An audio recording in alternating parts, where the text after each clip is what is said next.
One, two, one, two, three.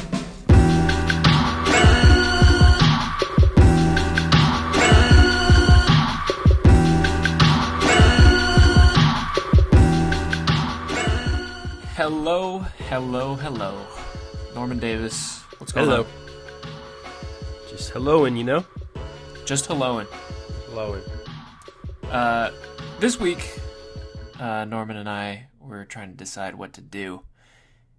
And we were like, what's out? What can we talk about? What is something that we can do this week? And I just threw out, because I had wanted to watch the Blade movies for a long time. I was like, hey, you want to do Blade? And Norman, what did you say to that?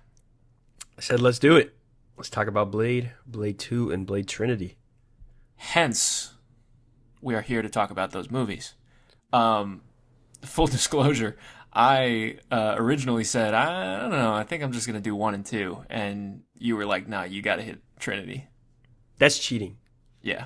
That's cheating. You can't just skip it, you know. And, credit to you. I put myself through Trinity, and I feel like I had to do it to inform myself of the full Blade experience. Okay? That movie has some also just big ramifications on certain things in Hollywood we'll talk about. It's as true. do all of these movies. It's true. In their own special way. So, yeah, this is the Blade Spectacular. This is the true Blade extravaganza here on the Sneaking Into the Movies podcast. Norman, I want to ask you first, what do these movies and what does this character mean to you? And because I know you had seen these movies before, I'm coming in as a little bit of a Blade beginner, you could say. But yeah, what do these movies mean to you? Decent amount, I'll say. I didn't grow up with these in the same way as a lot of other the 2000 superhero movies, mainly like X-Men, Spider-Man, Fantastic Four. Mainly because these are pretty rated R. Pretty sure my parents had seen them, so wasn't letting that slide when I was 5 or 6. But yeah, I watched these movies probably like 10 question mark years ago. Probably is the first time I watched them. Okay. And yeah, I've always liked 1 and 2. And not like 3, like most people. I'll get more into that after this rewatch. But yeah, for those people who don't know, Blade obviously is a comic book character, a Marvel character. I've never really read any Blade like at all before these movies. He was completely different and was kind of like a character who was a nothing. They actually got the rights to Blade for this movie for $75,000, which is pretty crazy. That is pretty obviously, crazy. Marvel was super bankrupt, as they kind of always were up until Disney's purchase and the MCU as we know it. But yeah, I've always enjoyed these, particularly the 2, but I was excited to rewatch them because, with the way things are at Marvel Studios, this is like our only chance to talk about Blade. That is for sure. We're not seeing that MCU Blade movie ever, probably. Let me ask you, Max, now that you've watched all 3 of these movies before you even say anything about them, should it be this hard to reboot Blade? No, but I can kind of, I think it's probably a matter of the violence. Like this is a little bit of an edgier character than I think that the MCU has ever touched. Like, is there an MCU character that's even close to this kind of vibe? I mean, if you count like Deadpool. Deadpool is very much like, I felt like Deadpool and I watched some of Deadpool and Wolverine to prep for this episode too. Deadpool feels like a Disney characer in that Deadpool and Wolverine movie. It's way sillier. Like, this is like a straight up, like, they disintegrate into dust when he stabs them, but he's, chopping limbs off and, stabbing people. And I wouldn't say it's the violence. I mean, I know they always said they were going to make when they make a Blade movie, it was going to be rated R. I think it's more, and there's something I really appreciate about these movies, and my biggest issue with the MCU probably overall, is these movies take themselves very seriously. Wesley Snipes' Blade is doing ridiculous stuff, and he's taking it incredibly seriously, and it works incredibly well in at least the first 2 of these movies. But yeah, like this movie is like a martial arts serious movie, and it acts like that. Like a lot of MCU movies, I feel like they are when they try and do something different. A lot of the time, it just ends up as like parody. Like I feel like that. Even stuff I like Werewolf by Night, doesn't feel like an MCU horror project, or it doesn't feel like a horror project. It feels like an MCU horror project. You know Definitely. what I mean? Yeah, I know. Or like exactly what you mean. Shang-Chi was promised to be this kind of martial arts movie. And there's some martial arts in that movie, but I would not call it a martial arts movie in the way that they wanted to. It ends with the giant CGI dragon fight. Yeah. She-Hulk and Daredevil, both, they're legal dramas, but they're not really. They don't take that part of it too seriously. Mainly Daredevil Born Again, the MCU one. But, yeah, I imagine they are trying to write it to be like an MCU movie, which like you can't really do that with Blade or it loses it. If every ridiculous over the top cool thing he does is someone has to be in the background going, "Oh, did you just do that? Oh, did you just use your sunglasses to cut someone in half?" Or yeah. Why is your sword directly on your back? So yeah. I will say, I know you mentioned those X-Men movies. I know you like those X-Men movies a lot, and this is sort of like from that era. We got a lot of black leather in here as well, as those X-Men movies did.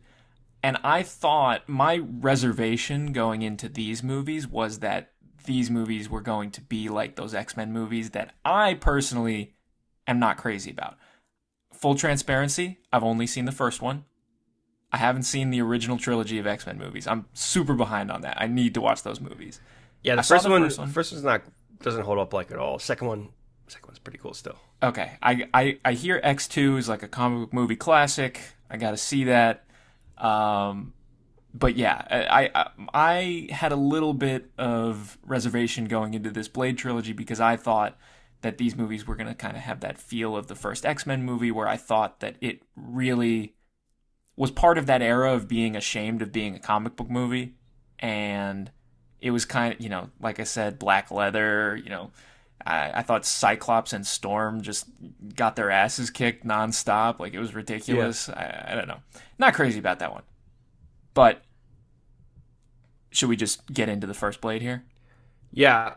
Before we even do that, I just want to say it's crazy this came out before The Matrix. I just kind of always assumed in my head this came out after The Matrix. That is kind of nuts. So the reason that the X-Men were all black is kind of obviously, but like they've confirmed it's because of The Matrix. Mm-hmm. They wanted whatever. And, I mean, a lot of the action in this is very Matrix-esque. Mm-hmm. I don't know. I was just shocked to find out this came out before The Matrix. Yeah. That is pretty shocking. Let me set the scene a little bit before we talk about here. So obviously we talked about comparing it to superhero movies now and even some then, but this came out off the heels of Batman and Robin. And the superhero genre was all but dead at this point. Mm-hmm. There was a Batman saga, obviously, from Batman Returns, Batman Forever to Batman and Robin. Why all that happened is a whole different thing we talk about another day. But, yeah, superhero movies were kind of a dead thing. And this one picked it up. This movie made a lot of money. People really liked it. Obviously, got 2 more. Max, how did you feel about seeing Blade for the first time? I think that this is one of the greatest comic book movies ever made. And I want to ask you the question, just to set it up here. Is this the coolest a superhero has ever been? In live action or just in general? I don't know. I mean, I think yes, in a movie. In a movie, I should say. Not everything. In a movie. Yeah, I would probably say he is like just so cool. Everything he does is so cool. Yeah. You know what I mean? Yep. You have, all the great quotes, and that's another thing we'll get into in the later movies, but a lot of the, Blade moments that sort of get referenced in a lot of other forms of media come from this movie, I think. Like, I think this movie specifically is like the quintessential Blade experience. Yeah, I totally agree. I was watching. I got the Blu-ray for these movies. It was a Blade Trilogy Blu-ray, so I could watch all these movies because none of these movies are streaming anywhere. They were like crazy. A month ago which is I think it's just because we wanted to watch it because like Yeah. I remember a month ago on HBO I was like I should rewatch Blade 1 and 2. Yeah. But yeah, continue. It's nuts. I thought it was nuts that this not one of these is on Disney Plus or something like that. But yeah, no. So I picked up the Blu-ray. So what's cool about that is I got to watch some of the special features, and boy, is there some juicy shit in those special features. Norman, What's up, Max? did you know that Wesley Snipes was working on another production to get, or I should say, was working Marvel? on another Marvel movie before switching over to Blade? You know, I did, but I don't think our viewers did, so why don't you tell them?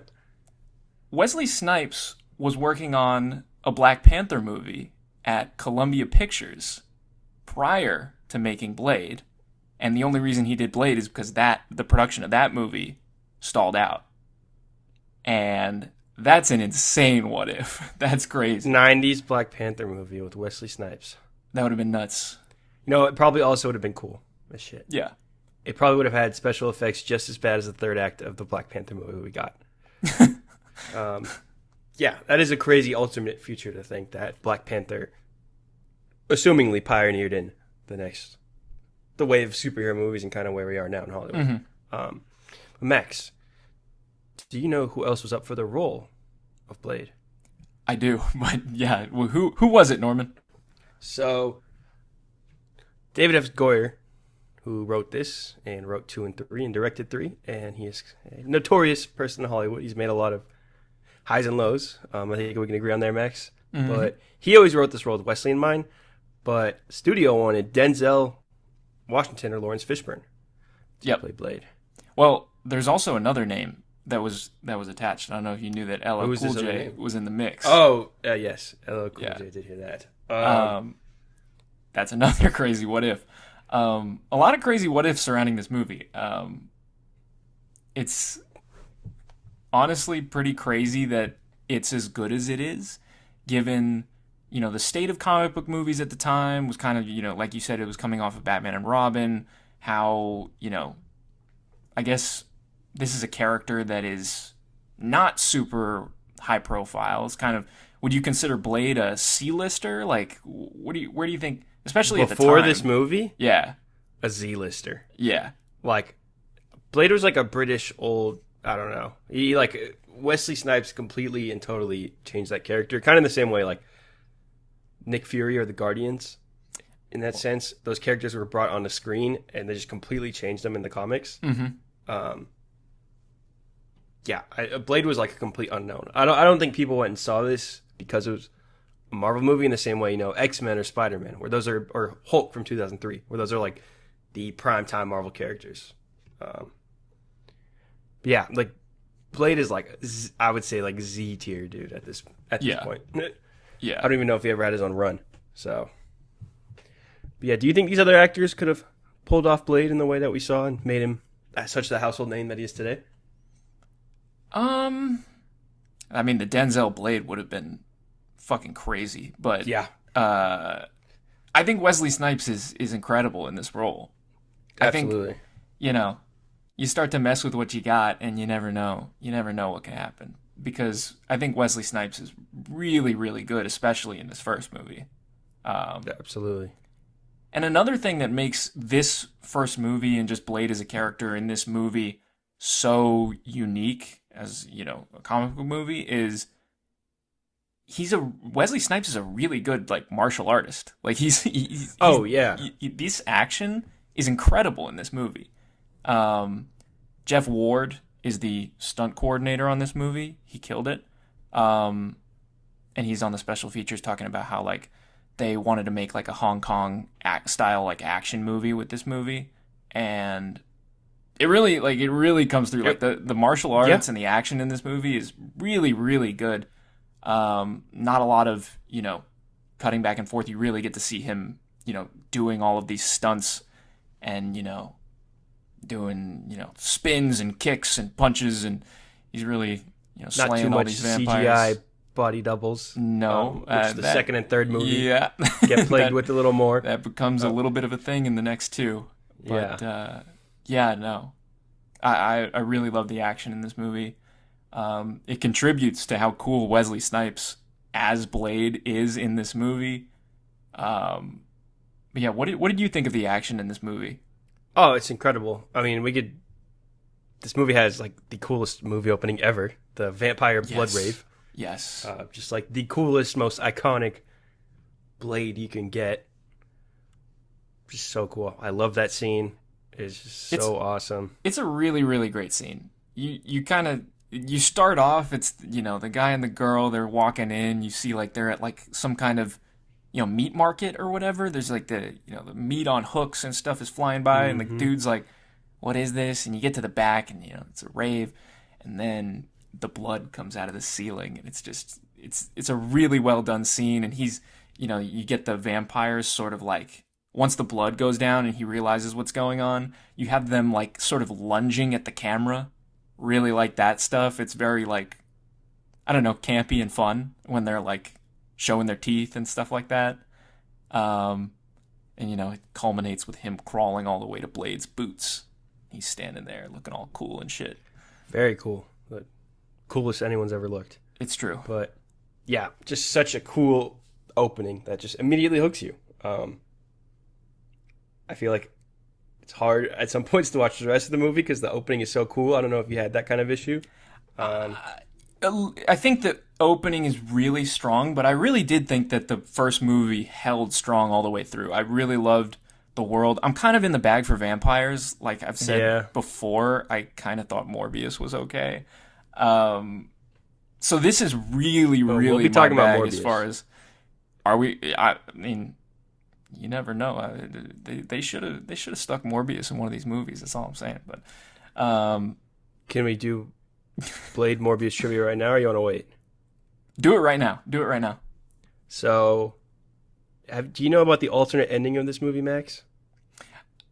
I've seen it. Yeah, I saw it on the Blu-ray. Okay. Do you know who was standing there? Is that supposed to be Morbius on the top of the building? That is Michael Morbius, played by Stephen Norrington.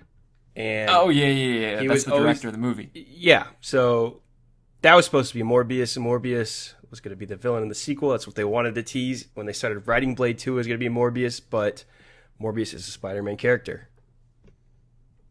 So, no Morbius. But yeah, shame. Morbius was originally going to be the villain of Blade 2. I thought you'd like that as the number one Morbius fan. I do like that. I would have liked that, honestly. And, no. They should have stuck him in there.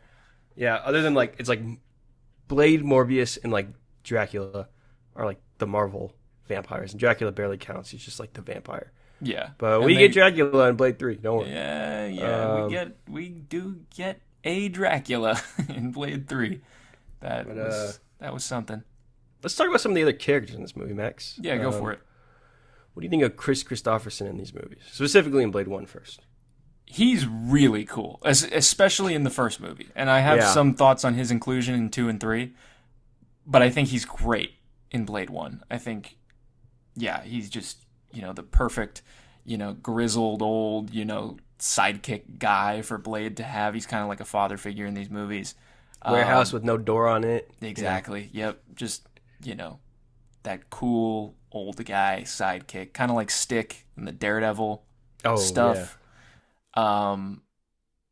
But yeah, I really liked him in these movies. What do you like about Chris Christopher? Do you like Chris Christopherson, I should say? I do. I think he gives his best performance in 2, but we'll get there. I don't love the narrative reason in 2, but we'll get there. Yeah. But yeah, he's awesome in these. He's so much fun. He's such a cool guy for Blade to kind of bounce off of. That being said, I'm not a big fan of Karen in this movie. I don't know about you. Really? I think she's kind of a nothing burger character. She's kind of a nothing burger character. I can kind of see that, but I thought she was... Like, I don't know how much more you're going to do with that character. I feel like so much of this movie, and forgive me because there really is no better term, this movie's just aura. Like, it's just straight aura. Absolutely. And I'm not really coming to Blade for, like, the depth of the characters or themes or story, although, 2 tries something. But yeah, no, I think she's fine. She is kind of a nothing burger, but it's definitely kind of by design. They don't really do anything with her. She's like a blood doctor. What do you call that? A vampire curing doctor. She's she's kind of the do-it-all character. She can find a cure for everything, and she's, Blade's love interest in this movie. And as like the, kind of thin love interest, like I think she does a fine job. She's not terrible. I don't know. I mean, I think movies still have these nothing burger love characters, and I think it's just a little better now, just with the way that the world and people are about everything. So I don't know. That's just, it kind of helps add to the 1990s of everything going on. I feel like I think she is she doesn't have a lot to do in the movie, but her, I guess, purpose within the story allows for Blade to kind of show us a lot of the world in a kind of effective way. Like he's just kind of like walking around telling us about familiars and stuff like that, and how, there's a whole war going on and there's a world you don't know, and like all that stuff is pretty cool. So I excuse some of the, thin writing for Karen. That's fair. But Max, you talk about ore farming. Yeah. Let's talk about Deacon Frost. Yeah. I didn't really know too much about this movie going in, and I knew Steven Dorff was in it as the villain, but I didn't really know what to expect here, and I thought he was really surprisingly compelling. Pretty cool villain. He's kind of just a twerp. What do you think about Deacon Frost? Coolest name ever, too. Deacon Frost. Deacon Frost. Cool as shit. I really like him in this movie. Do you know who was originally offered the role? Who was it? Jet Li. Oh. But he turned down the role to do Lethal Weapon 4, ? I think. Interesting. But yeah. Would have been totally different take. But yeah, I love Deacon Frost. I love the Council of Vampires. It just feels like a vampire staple now. Just like a bunch of Eastern European people in suits. Maybe it's because of Twilight. I don't know. But I really like, the Council of Vampires. Deacon Frost's place and all of that. Yep. I don't know. He's cool. I liked him. I was kind of worried rewatching this. He'd have me rolling my eyes. But he just gives Stephen Dorff is just really good. He's really funny too. He is. I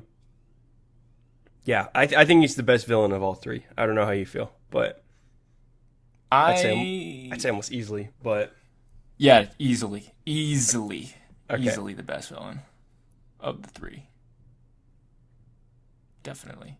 How do you feel about the effect on him when he does the blood thing towards the end? I think that's cool. It's very early, CG type stuff, but it's, it looks pretty okay for, 98, I think. Yeah, I agree. A little Scorpion Kingy, but I feel like with older movies like that, it doesn't really suspend my belief. Something like that, where it's so CGI that I'm like, okay, they're not really going to do this. Yeah. It's a lot more forgivable than CGI body doubles, which we'll talk about. Yes, which still plague movies. Do you know about what they were originally going to do there, though? With the tornado? With the blood effect? Yeah. Yeah, why don't you explain? So, the original Blade movie was very different from the one that we ultimately got, and they had a test screening where in the final battle between Blade and Deacon Frost, there's no sword fight between them. It's more of a thing where Deacon Frost becomes La Magra and turns into a giant gelatinous blood mass. And I saw it on the special features. They actually have the footage of it in there. Not great. That would have been incredibly worse. It's terrible. It's on YouTube. I watched it. Oh yeah. Not good. Not good. But yeah, no, glad they sort of scrapped that and went a very different route. I think the sword fight is pretty cool, and the way that Blade dispatches him with the serum is great too. Mm-hmm. Yeah, that effect is really I didn't see much on the special features of them talking about it, but when those guys puff up and then explode, is that a practical effect? What? It looks. I couldn't I didn't really look into that. It Yeah. looked like it, though. It looks practical, or at least semi-practical. Like, If it's CGI, it's it's fantastic. light years ahead of 1990s, yeah. Yeah. But, yeah, it's a super cool effect. I mean, this is a very nice-looking movie Yeah. overall. It's just cool. I don't know. Like, it's just cool, you know? It's hard to say anything other than how cool this movie is. For sure. I Just go think through. it's just the cool, even the ending, the music in the movie, the very electronic, like is it like disco music? Like Techno, not disco, whatever. Techno, yeah. It really just it's like when I wasn't around during the 90s, but when I think of the 90s, like this sounds like the 90s, you know what I mean? Yeah, definitely. Just cool. I don't know. Cool. Yeah, it's a cool ass movie. Speaking of cool, I think that Blade has a pretty cool arsenal in this movie. He What would you does. say is your favorite weapon or thing, Blade-wise, in this movie? I think I gotta go with the pistols just based on, like, they could have just given him regular guns. And yet, he has these big-ass, beefy, like, pistols that have, like, two... It looks like a nail gun. Because he's big. Yeah, I mean, yeah. But, yeah, no, I saw on the special features, they were talking about how they took, like, real, like, mechanical things. Like, I think it might have been based off of, like, an actual nail gun. But, yeah, they took, like, real things and, like, photoshopped them to make them look like, weapons, and then made models based off of those, and then... I think it goes a long way. Yeah. I know it goes a long way. It's very cool. What's yours? I kind of mentioned this earlier. I love that his sword is just straight through his back. Yeah. Like when it's sheathed. Yeah. I think that's the coolest thing. I don't think I've ever seen that. I don't know. Maybe Yeah. I'm wrong. I love that. I haven't seen it anywhere else. I just love that. You want to hear a little fun fact here? Were you wondering why they didn't use crosses at all in these movies to fight? Yeah, Or did you notice that? Oh, they make some jokes about it in 3. Yeah. But, yeah, why? So, when director Stephen Norrington and David S. Goyer, who wrote this one, were kind of coming up with the vampire lore and stuff, they decided that crosses wouldn't work against vampires. And the reasoning was, what if a vampire was Jewish? Why would a So cross it work is the against joke him? from 3. Yeah, it is the joke from 3. That's the real reason they don't use crosses. Well, sure. Yeah. What if? Yeah, I guess that makes sense. I don't know. I don't know either. I just thought that was funny. And, It is funny. And they bring it up in the movie later. Yeah, I got one more little fun fact here, because we didn't really talk about Quinn at all. This movie. Donald Luge, is that how you say his name? Oh, yeah, Donald Logue Donald Logue, yeah. from Gotham. From Gotham. Oh, my God, from Gotham, yeah. I wasn't a big Gotham guy. I'm going to be honest with you. Me neither, but... Yeah. So, have you heard about the incident with his jaw? Did they Yeah. talk about that in this special? Yeah, Okay. talk about that. So, Blade obviously burns him alive at the starting scene and doesn't really kill him, just burns him and walks away, because that's way cooler than just shooting him in the head while he's on fire. It's not cool. But yeah, obviously they take him back to the morgue or the hospital, and they're looking at him, and he's obviously charred. It's this practical effect where this guy's like completely charred. Mm-hmm. And he wakes up and he attacks Karen and kind of runs out of the hospital. When they were doing this on set, he fell and hit his face so hard that he completely dislocated his jaw.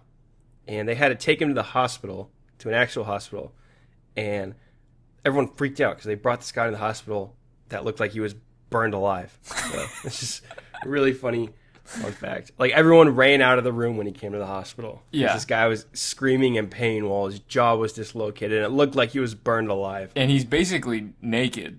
Yeah. Like, essentially, yeah. So, Very funny. tough. Fact. Tough scene. Yeah, he also had a smaller role in the film, but he was so funny on set that they gave him a bigger role. He is really funny in this movie. He is Like, really when funny. he's, going off at the end, like, yeah, let's get him, man. Yeah. it's pretty funny stuff. But yeah, no. they eventually made a 2 and a 3, but David S. Goyer was talking about how, like, during the special features behind the scenes for these movies, that they never deal with sequels, and they didn't want to let that affect what they were doing. And yeah, he also said that he was kind of disappointed in the way they took Batman after '89 on the special features, and he said, quote, "If there's a Blade Happy Meal toy, I think we're in trouble." And That's so real. yeah, I think that's kind of interesting, looking back, where we are now with the last movie that Blade appeared in, and where he ultimately went, because he went on to write Batman Begins, and worked on all the Nolan movies, and then did like Man of Steel and BVS, and he was part of all that stuff. And he wrote The Rise of Skywalker. Oof. Yeah. So did that's he do fun. that? I didn't know that. I'm like 99. I'll fact check this. Let's I'm like double check 99%. I But think yeah, it's very interesting he says that, because that was mainly directed towards like Batman Returns, and like that movie, was too dark when it came out, so then they went all into Happy Meal mode. Because I think like specifically McDonald's was like very unhappy with how Batman Returns turned out. yeah.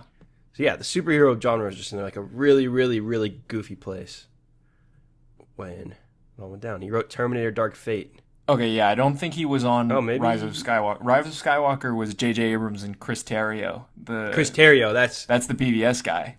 yeah. So I don't know.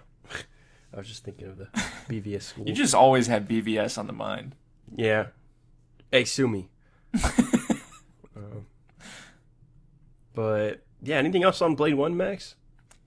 Blade the first Blade? There was one thing I noticed. I think that I know that Avi Arad was a producer on these movies, as well as, he's the Spider-Man guy. I don't know if either he or Sam Raimi was a fan of these movies or something, but there's some Spider-Man stuff from that Raimi trilogy that is in this movie. Specifically, the thing that I noticed was, the shot where Spider-Man like throws Sandman into the train, like pushes his head? That shot is in the movie. About that, yeah. With Donald Logue getting his face like ripped off by the train. It's like, yeah, that's the Sandman thing. But that's pretty cool. These movies are talking to each other. Sam Raimi would be a really cool pick for Blade. He would know how to, bring like a kind of similar to what like Guillermo does in 2. Like he kind of brings out the, more fantastical, fun side of Blade. Like this one is way more grounded and like street level almost, than the other 2 are. Yeah, I 110% agree. And I think that, do you want to transition into Blade 2? Because I think that's... Yeah, do you want to take a little break first, or just go straight into it? Oh, yeah. Let's take a little break first. All right. But, yeah. Blade 1, awesome. Yes. 2 out of 2 thumbs up. I also give it 2 out of 2 thumbs up. This is a comic book movie classic. I wasn't expecting to say that. Coolest shit. The grandfather of comic book movies. Truly. One of the best ones. Yeah, let's take a quick break here before we get into Blade 2.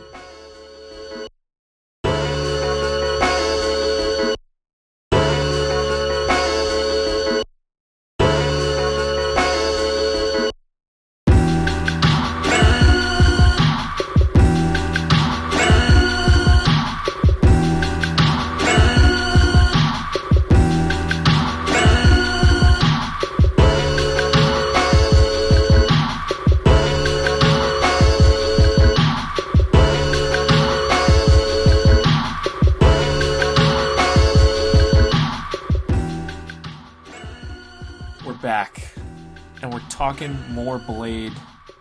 This time, Blade 2. Two Blade. 2 Bladius. It was terrible. Anyways, Norman, Max? You like this movie a lot. This was one of the big reasons why you wanted to do this entire thing. So I'm gonna let you cook for a second. Blade 2, what do we got here? You know, after this little rewatch here, I might put 1 above 2, which I never really had in the past. So we'll see Okay. if that sticks. But I still really like Blade 2. Obviously, Guillermo del Toro, who has gone on to do so much more. He's now an Oscar-winning director, Best Picture winner, blah, blah, blah. One of the greats. I think you and I can agree on that, yeah? Yep. I think he's kind of a match made in heaven for Blade. Yeah. I think this movie has a little bit of a weaker script than I remember. I think Eli and Nisa are just kind of not great villains, but yeah, I still ended up really liking this. I love all the creature design. I think is a big step up. Obviously, this movie is a lot more fantastical than the first one, and I think it's smart that they got Del Toro because it's kind of his bread and butter. Yes. Off the top of my head, I can't think of what he'd made before. I mean, like, I know Kronos, which is kind of a... Kronos is very important to this movie. Okay. Do you want to expand on that?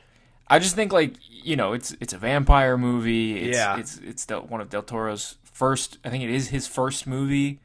And Kronos, yeah. I really like that movie. I think that movie's great. I think it's fantastic. I love that movie. I like it a lot more than Blade 2, just to sort of set the stage there. But I think, like, you know, it's a fantastical movie about a guy turning into a vampire. This is a fantastical movie about the sickest vampire ever going against some other mystical force called the Reapers. That is what they're called, yes? The Nosferatus? Yes. The Nosferatus, the freaky face hugger face guys. Yeah. After this point, sorry, I just wanted to double check. He'd only made Kronos, Mimic, and The Devil's Backbone. I haven't seen Mimic, but Devil's Backbone is also pretty good. You like Devil's Backbone? It's pretty good, yeah. I think I prefer Kronos, but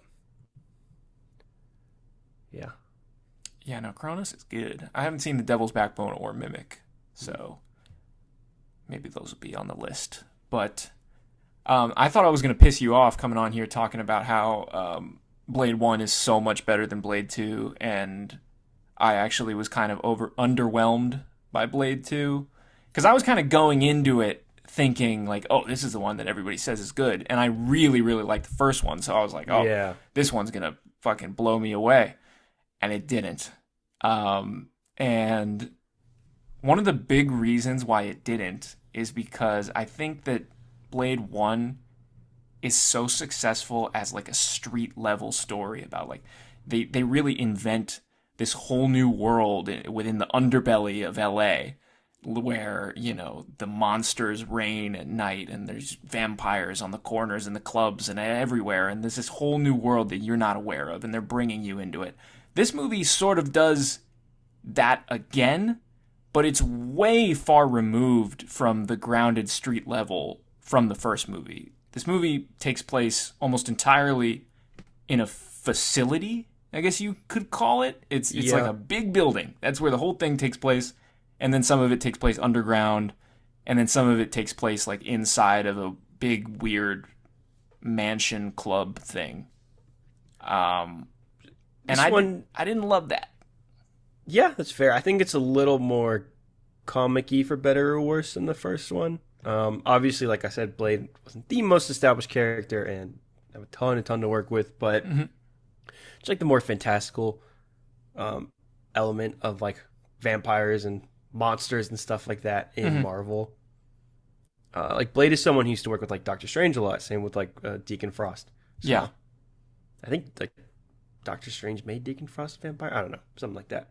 But, yeah. I do think, though, Del Toro was the guy for the job. Like, I wouldn't put the issues I have with this movie now on Del Toro. No. I think he is the only reason that this movie is even a little bit good. Yeah, and kind of everything that comes with him. I think this movie has other than Eli and Nisa, we'll talk about more, but I think Ron Perlman is, like, so cool in this movie. I Yeah. really, really, really, really like him in this movie. Yeah. Donnie Yen just makes everything better. But what did they? He didn't do anything. It was like a total waste of Donnie Yen. I know. It's like he just sulks agree. around. But then when he does something cool, he does something cool. I know I'm pretty sure he was a stunt coordinator on this one. That's pretty cool. Yeah. So maybe that's why he didn't do as much Donnie Yen as we're used to. But yeah, I liked the new additions to the cast. Did you know there was supposed to be a cameo in this movie from someone uber famous? Who was supposed to be in it? In the House of Pain, Michael Jackson was going to cameo. What the fuck? Dropped out because of scheduling conflicts. Jesus.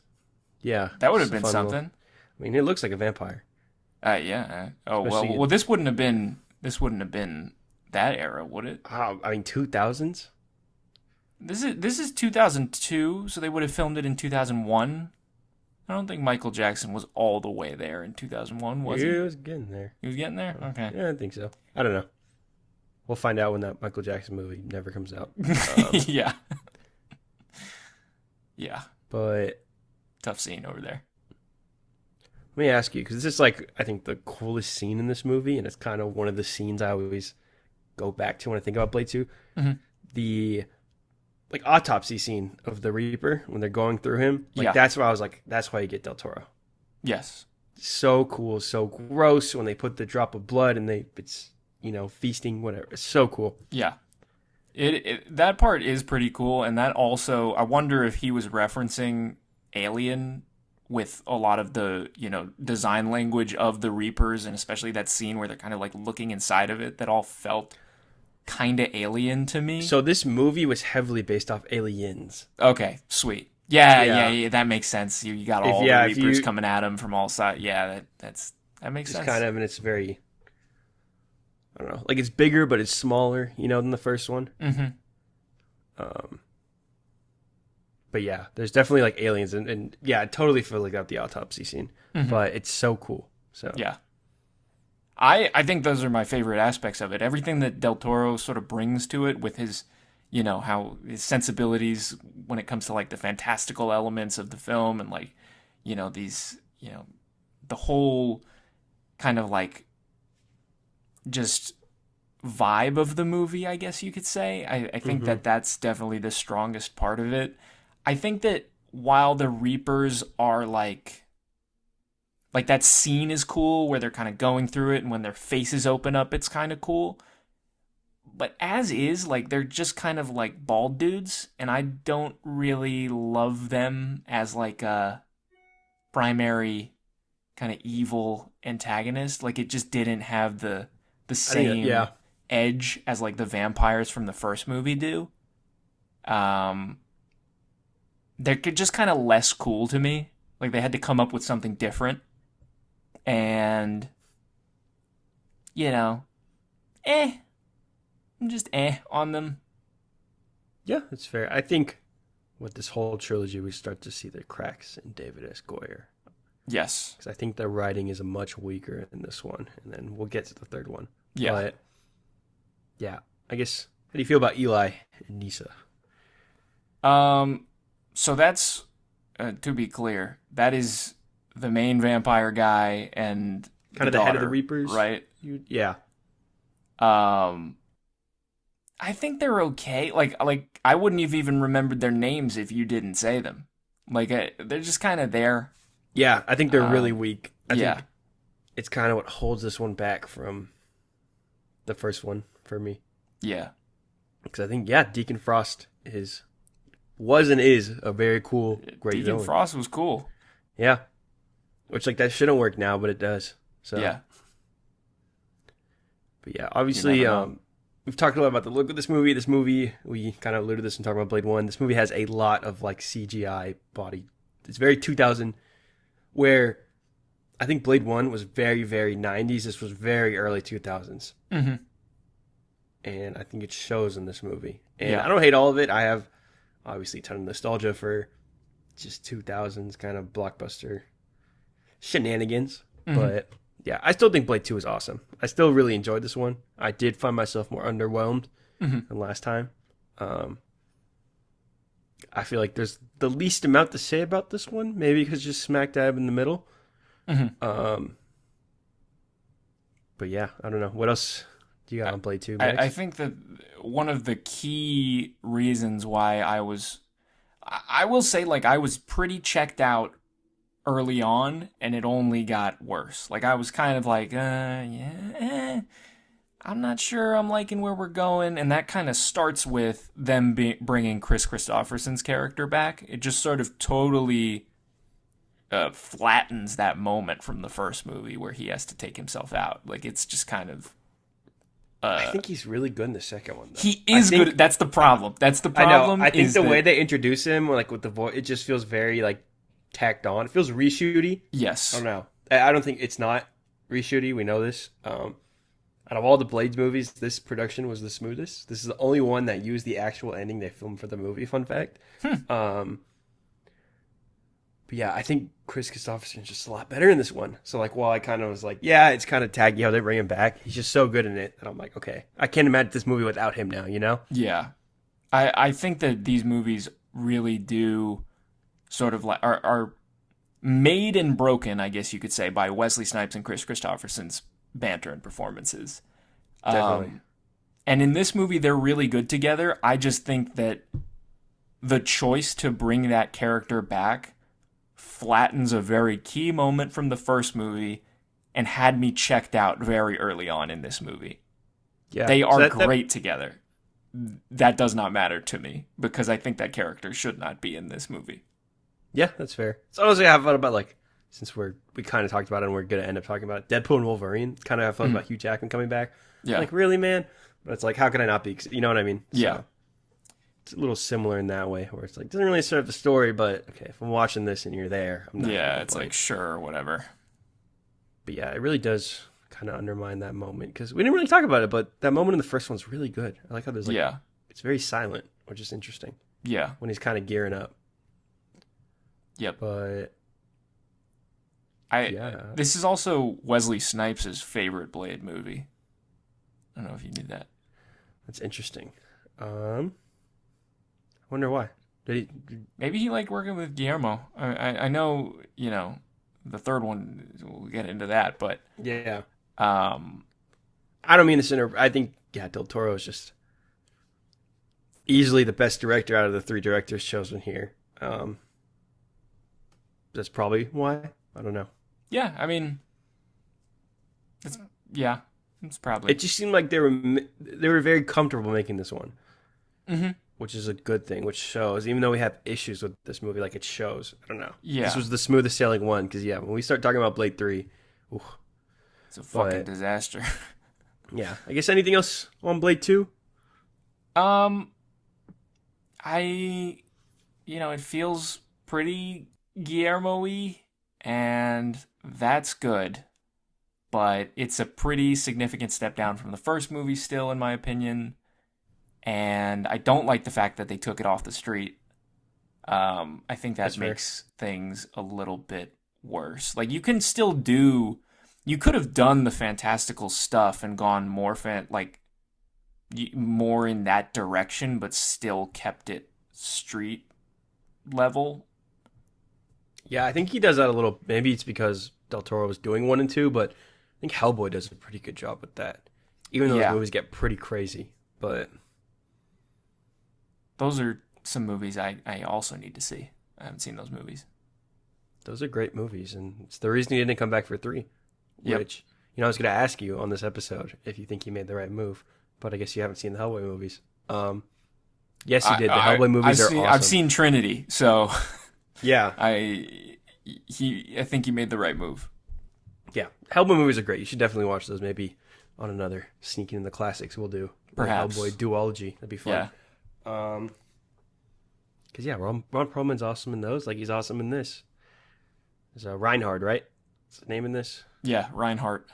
It's very cool. I love how he dies in this movie. I have a list of notes here. But perfect death scene. Because he just talks this shit the entire movie. And like the second he's going one-on-one with Blade, just like cut in half. Yeah.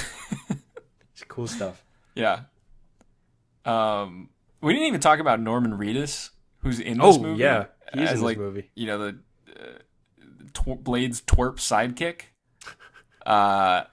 He's pretty fun. Not much to say about him, but I just want to quickly acknowledge Norman Reedus. Always fun when he pops up. But yeah. Yeah, I kind of forgot. Yeah, damn. Yeah, he's in this, isn't he? But yeah. Blade 2, more of Blade. Not as good. Still pretty good. I'd still say this is a pretty good movie. I would still put this in a higher caliber of superhero movies.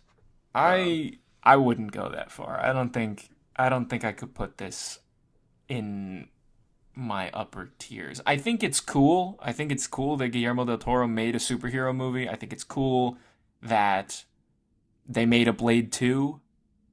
But I just didn't really like it that much. I thought I was going to, but it just didn't get there for me.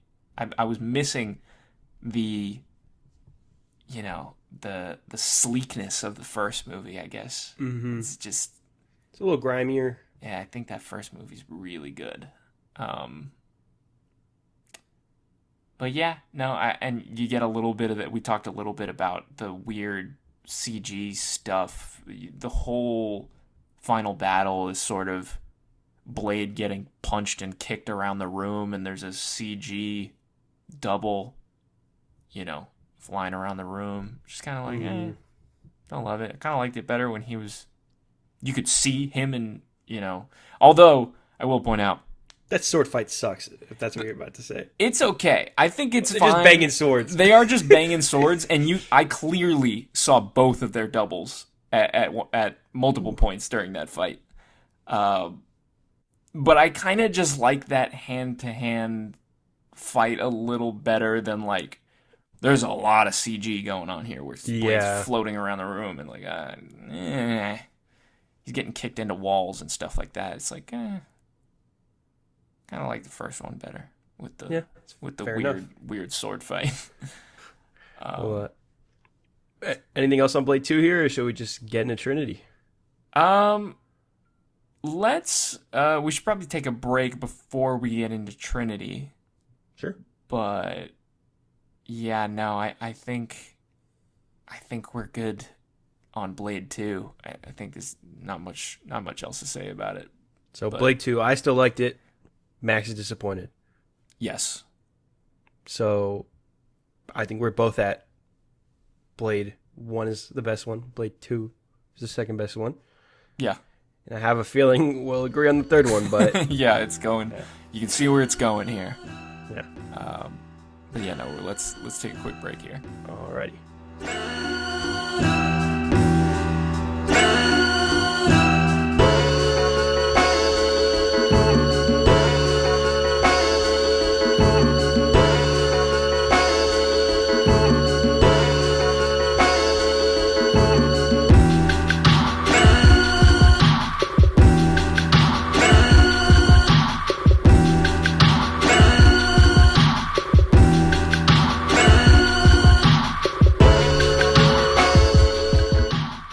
We're back, and we are talking about Blade Trinity now. Max, before we even think about talking about Blade Trinity, I forgot to ask you this earlier, but this was a question that Ryan Coogler was asked on the PR Tour for Sinners. Uh-huh. Who's your favorite black vampire?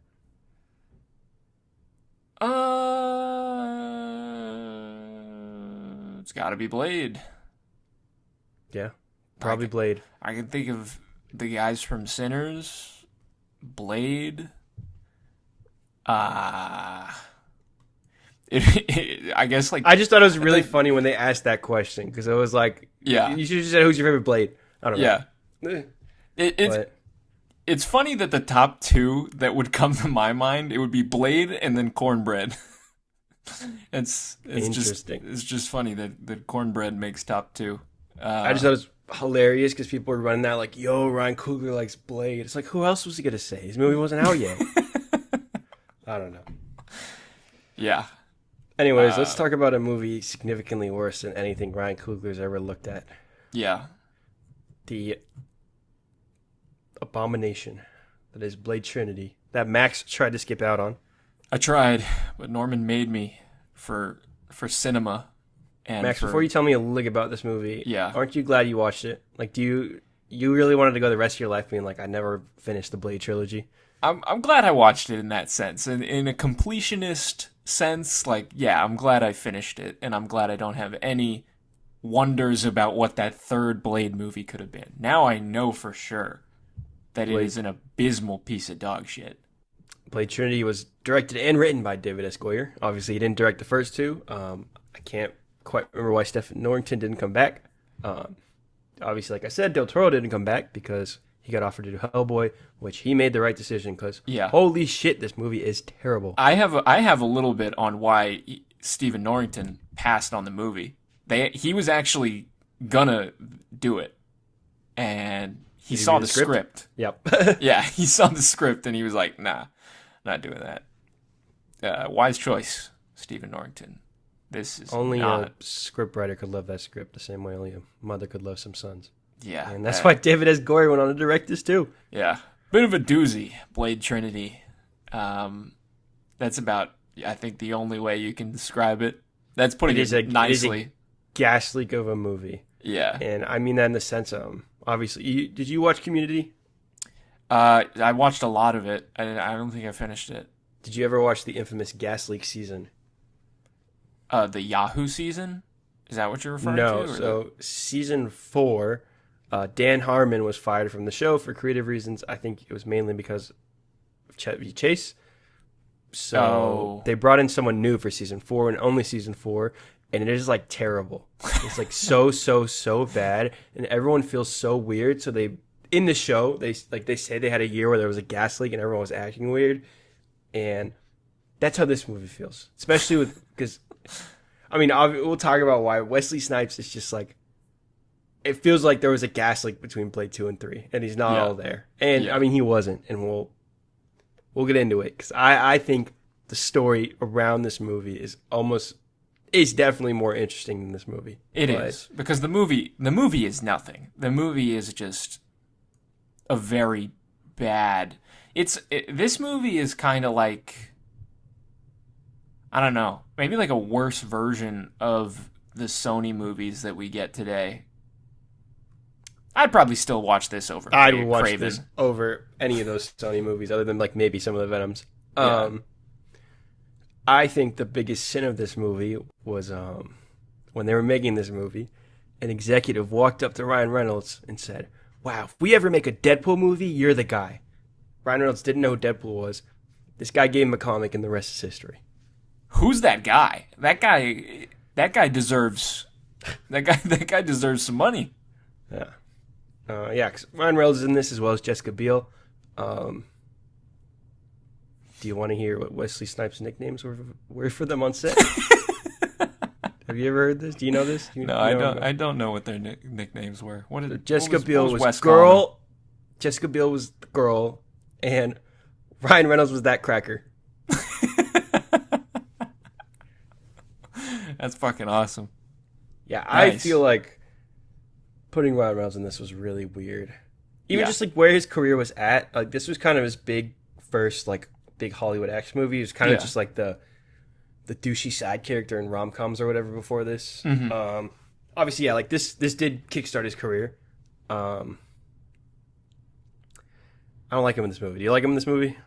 No, he's kind of just doing like a worse Deadpool. Like he's kind of just like, he's like jacked and he's like doing like oh, you know, I got hurt, help. And then he's kind of just like, you know, saying like, oh, you know, kiss my butt and whatever, like doing like the, you know, stupid Deadpool stuff. I agree. I think he also sucks in this movie. I will say Jessica Biel really gives this movie her all. She does. She's all right, you know. You can tell how hard she was trying. I don't know. She didn't take me out as much as some of the other people in this movie did. No, yeah, she has a big like emotional moment, and it's not cringeworthy. Like I think her, Parker Posey. And Parker Posey, just, you know, it's great to see Parker Posey in anything. Yeah, so she's probably I think she's the only person on record who loved working on this movie because it was just so different than anything she'd kind of ever done, and really it's still pretty out there for her. But yeah, she loved doing this because it was so different, and so she just got to be ridiculous, which she is, and everyone is in this movie. But yeah, like you can tell she's giving her all. I think Triple H is a lot of fun in this movie. Yeah, he's really funny in this. Like I don't know. It's always like a question when WWE actors make the jump. Yeah, wrestlers. But I think he rocks in this movie.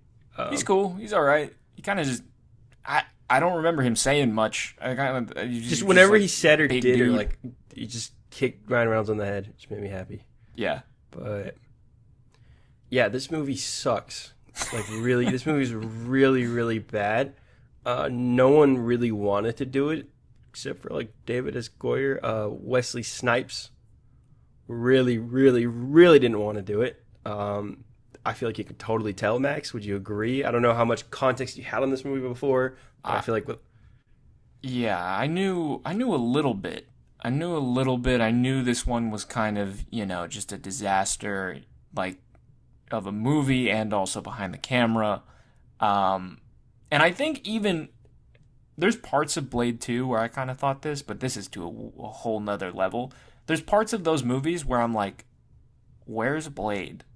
Like, there's huge chunks of the movie that I don't think it's have way Blade worse in in this. It's way worse in this. It's way worse in this. In 2, it's more of like it's kind of a minor pace thing, I think. Do you want to know why he was in this a lot less? And you'll find this familiar as someone who enjoys superhero movies and all of the hoo-ha around them. Yeah, why was he in it a lot less? Because they were setting up spin-offs. Yeah, with the Night Stalkers, right?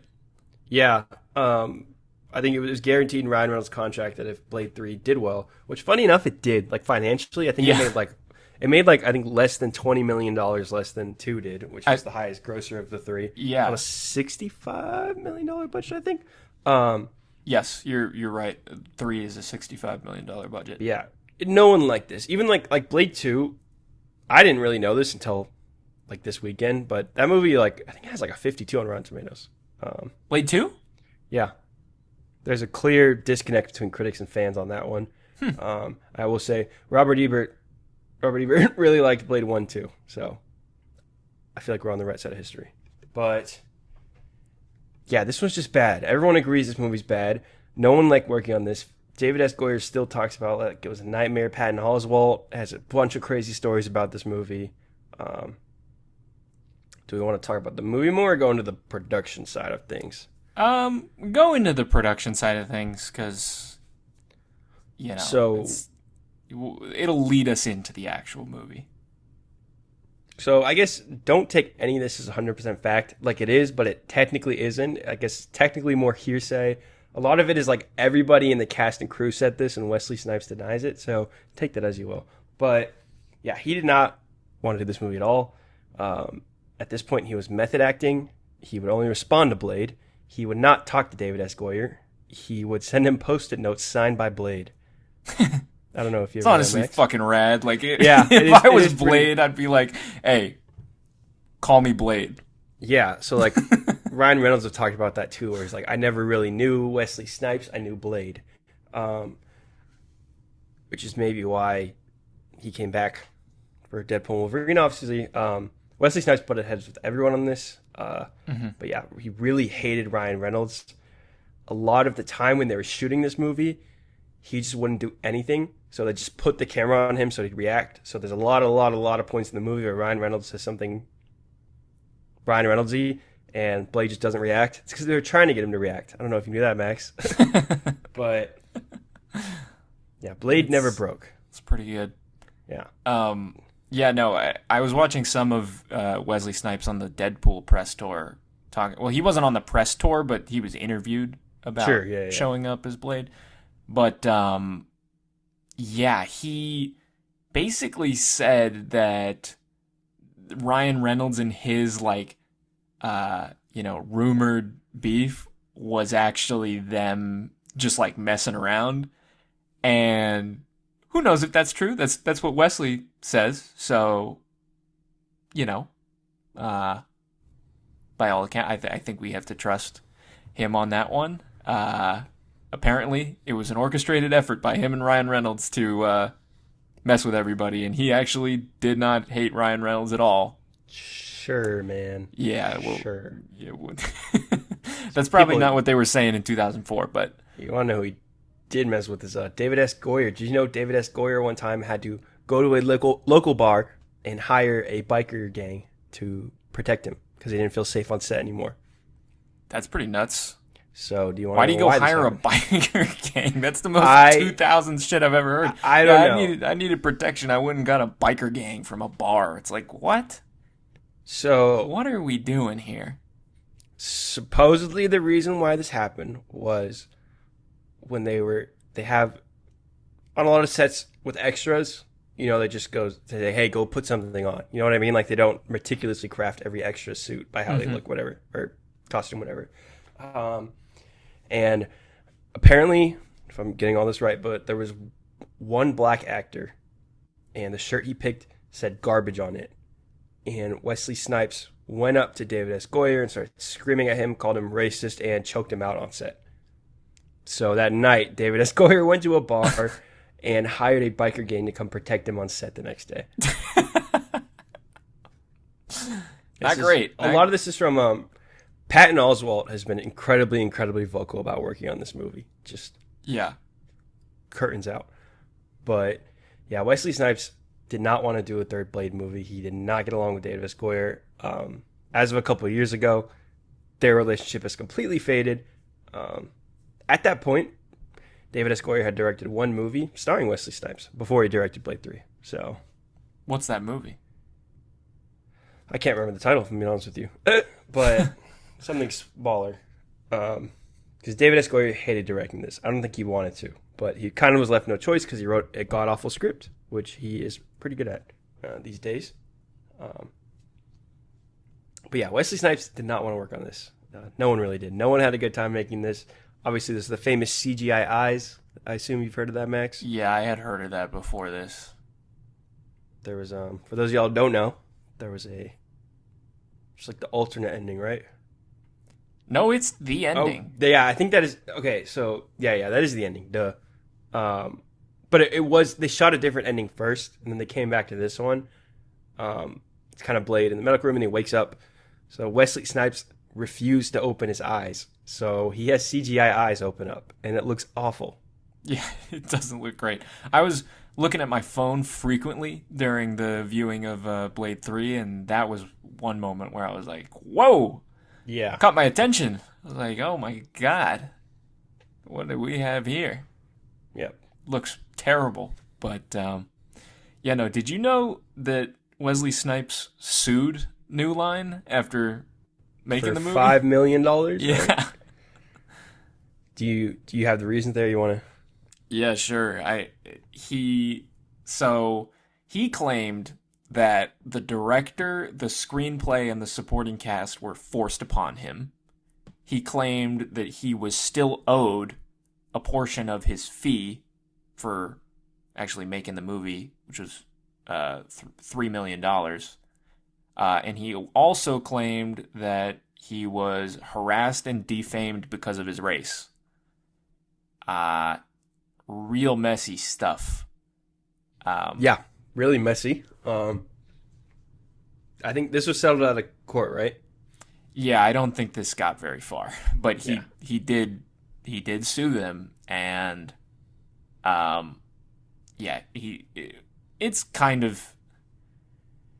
it kind of seems a little floofy on his part. I don't want to go too far into judging it, but he did say that the director, the screenplay, and the supporting cast were forced on him, but he was a producer on the movie. All three of these, right?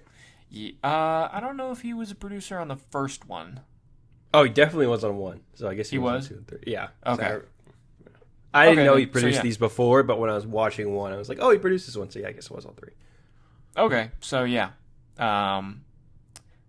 Wesley Snipes did not have a good time on these movies. Nobody had a good time on this movie. So, except for Parker Posey. Except for Parker Posey, who's great in everything. Yeah, good for her. I'm glad someone got something out of this. Yeah. But But yeah, I mean, like, obviously, like we said, this spawned Ryan Reynolds' career, like, to what he is now. Obviously, he'd done the rom-com stuff and he went on to do it more, but kind of the action star, throwing in all these superhero things, that started with this. Obviously, like I said, the Deadpool thing started here. We get to Origins Wolverine, and then here we are now on our third Deadpool movie. God help us. But yeah, this is just such we're a little too mean to Deadpool and Ryan Reynolds. We like 1 and 2, right? We like 2. You don't like 1? No, that movie's so boring. I don't like that movie. I think 1's okay. I think 2 is one good. One's fine. Yeah, fine. It's Nah, fuck it. 1's bad. I don't like 1. I don't think I'd watch that again if I didn't have to. I don't love it. I remember being super excited for it when it was coming out. I was like really, it was 2016. I was probably like 12 or 13 or whatever I was. Was I 12 or 13? Was I a little older? 2016.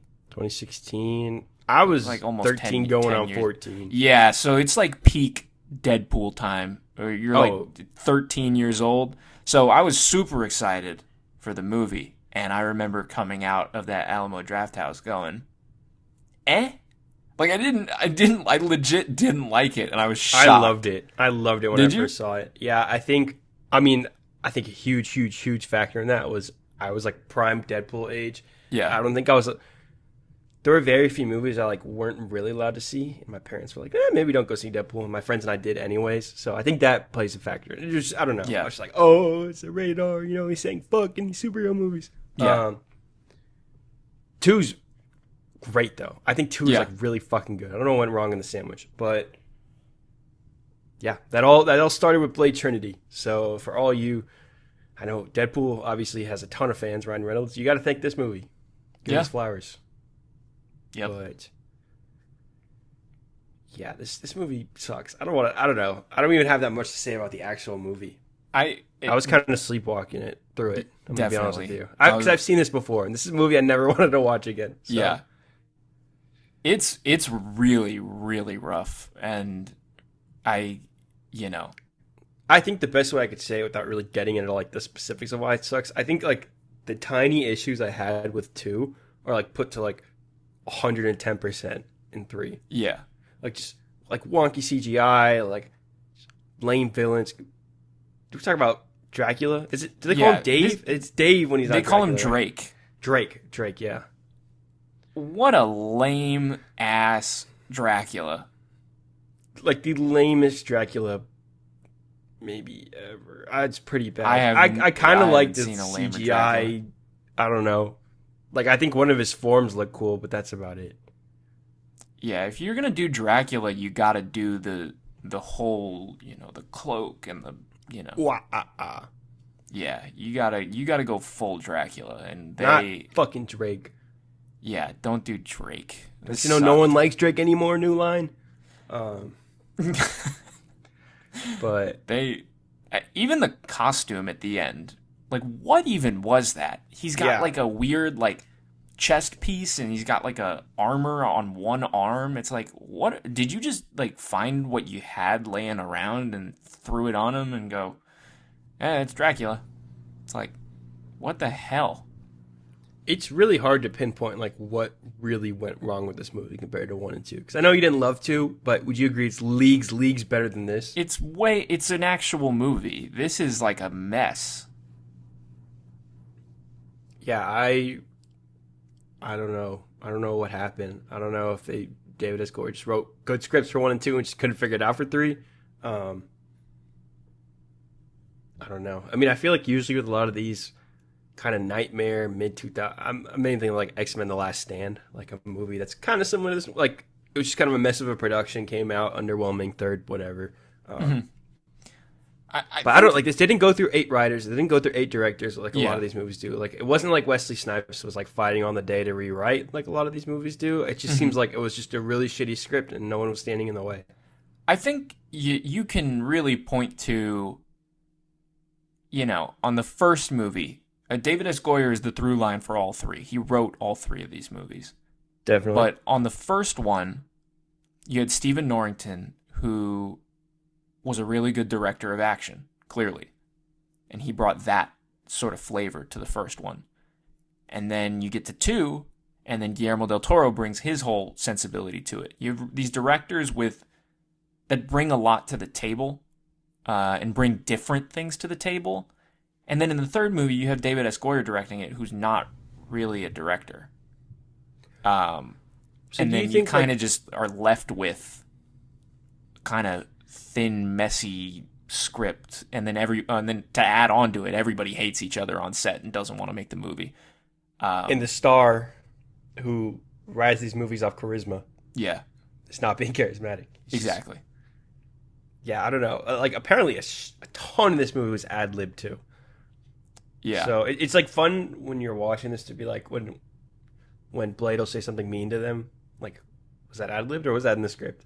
It's just calling them rookies and idiots the entire movie. Yeah. You think this is a sitcom? Yeah. It's like, you think this is a joke? It's like, oh.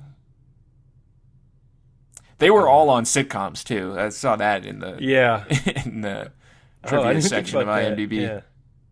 It's funny. But yeah, this movie's a nightmare. Yeah, it's bad. Just, I don't know. I was sleepwalking through it when I watched it earlier today. This is the one I watched. Like, I watched 1 and 2 last week, and then I watched 3 today. Mm-hmm. And like, I can barely remember what happened in 3. It's a real nothing burger of a movie. You know how we were talking about like Ryan Reynolds and how this sort of like kickstarts his career? Yeah. You know who they were going to get to play that character before they got Ryan Reynolds? No. Colin Farrell. And he went on. He played Bullseye after this, right? Or was that the same year? I think. Was this 2004? I think this is 2004, so it would have been the same year, right? I think so. Yeah. But double check. That's a crazy what if. All right, 2003. So I guess a year before. Yeah. Okay. So you have a kind of interesting what if there. If Ryan Reynolds doesn't do this movie, do we get Deadpool? Maybe. You know what? Colin Farrell could do that shitty role, but Ryan Reynolds could never do what he did in Daredevil. Mm-hmm. Tell you that much. That's definitely true. The Bullseye thing. We should cover that on Sneaking in the Classics. I was gonna revisit it if I had time, because it feels of this era. There's always time to revisit Daredevil. But I've always been a big fan of that movie. We don't got to talk about it too much, but I've always really liked 2000's Daredevil. I don't remember it very much, but I don't remember disliking it. So, better than Blade Trinity, but most movies are. That's true. Do you know about the crossover? No. They, Kate Beckinsale said that they were going to do a crossover sequel after Blade Trinity with the Underworld movies that Kate Beckinsale was part of. Oh, whoa. Yeah. That's a crazy thing. I saw that and I was like, whoa, would have been super weird if that actually happened. And judging off of, how Blade Trinity went, it probably wouldn't have gone very well, but that would have been super weird. Have you seen those movies? I've seen a couple of them. Are they any good? I kind of like that 2000s, Interesting. I don't know. I don't know how to look at those objectively, but you got nostalgia for them. Yeah, I guess I got nostalgia. I used to love just watching crap like that. So would you have been pro crossover? Yeah, that sounds cool. Fuck it, why not? Who cares? It's better than crossing over with another comic book character. Like that's way more interesting than just being like, oh, I thought you were gonna be like, oh, he's gonna be an X-Men. Yeah, I'm like, that wouldn't make sense. We haven't really seen that in a major way. It's been floated a couple times. Like there's been like, and what I mean by that is like a crossover with like two totally independent IPs or movies. The whole Jurassic Park Fast and the Furious crossover has been floated what the couple coolest times one the past ever few years, is? but what is it? Jason Statham when he pulls up in Collateral. Oh yeah, and he's a character from Crank, right? Am I wrong? I think Crank. It's the guy from Crank. Yeah, he's the guy from Crank. And like they don't say that in the movie, but like if you look at the cast list, he has the same name. Everyone involved in the movie is like, yeah. Like, that's just like the coolest little thing for me. I don't know. Yeah, it's like a cool little crossover. It would be cool to see, like this Blade Underworld thing, like, crossovers are fun. I mean, that's why the MCU is so popular. That's a different kind of crossover. Oh, that'd be way more in the same ecosystem, but that would be something I remember like incredibly fondly. I feel like a Blade Underworld crossover. Mm-hmm.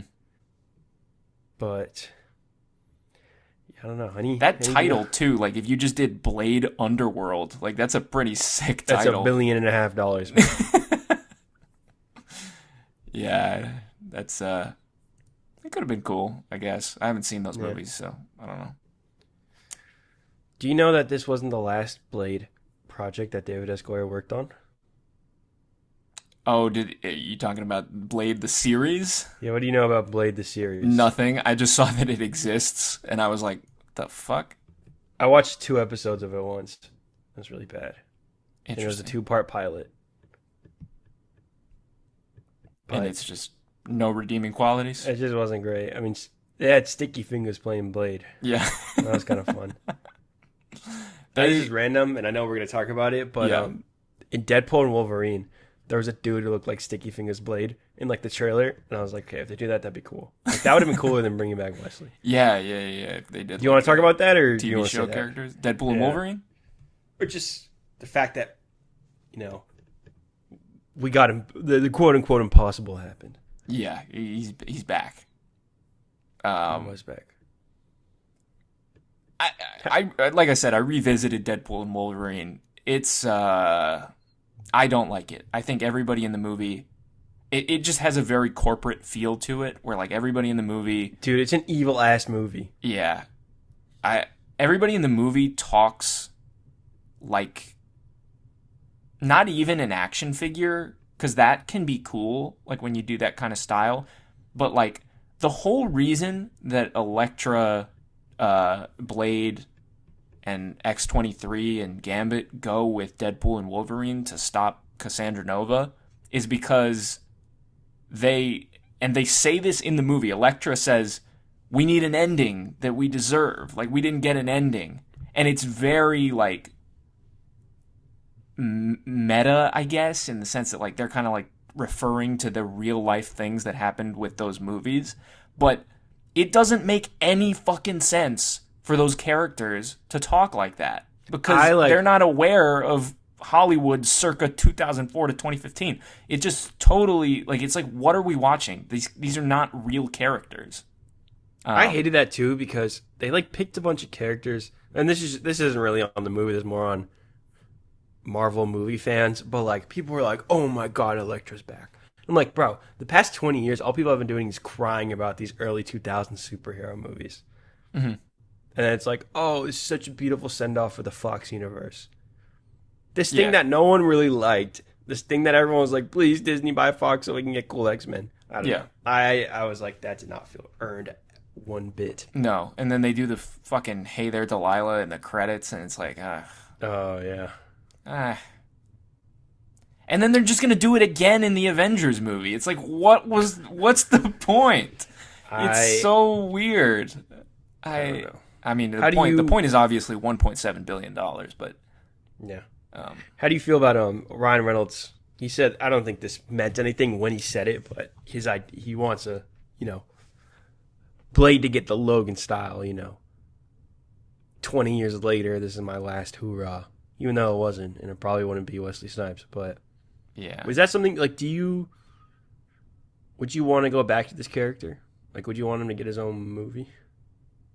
Not really. If Deadpool and Wolverine was any indication on, like, how that would go.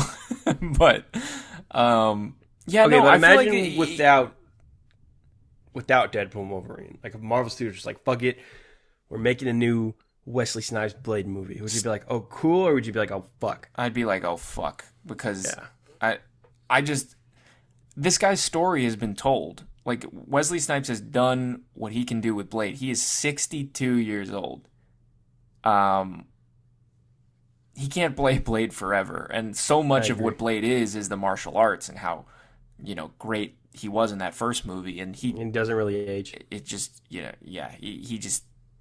I just don't think that's what we need. I think you can. The proposition of the Mahershala Blade movie was cool. Like, I was really excited for that movie. That thing is I thought that never line, coming out.